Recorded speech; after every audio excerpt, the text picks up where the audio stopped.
นี้ฮะนี่ฮะน้ำถูกกับน้ำไฟถูกกับน้ำลาวาถูกกับน้ำนะก็จะเป็นประมาณนี้นะครับนี่นะฮะจะสอนทำนะครับวิธีทำก็กุนเตรียม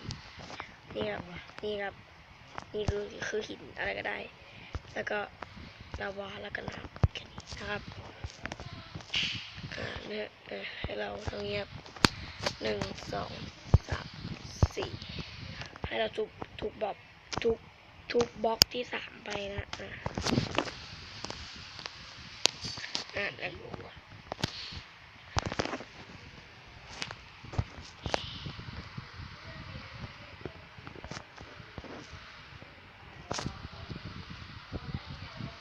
แล้วก็วางไปปุ๊บ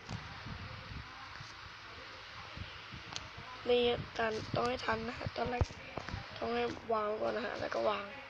แค่นี้เองครับแล้ววางห้ามไปวางกับลาวานะเดี๋ยววางผิดตัว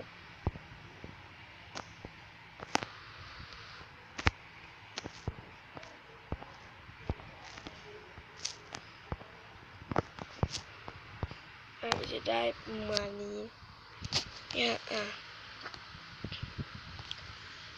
ถ้าเกิดว่าใครชอบใจนะอย่าลืมกดไลค์กด subscribe และกดแชร์เพื่อนดูได้นะครับผมโอเควันนี้ก็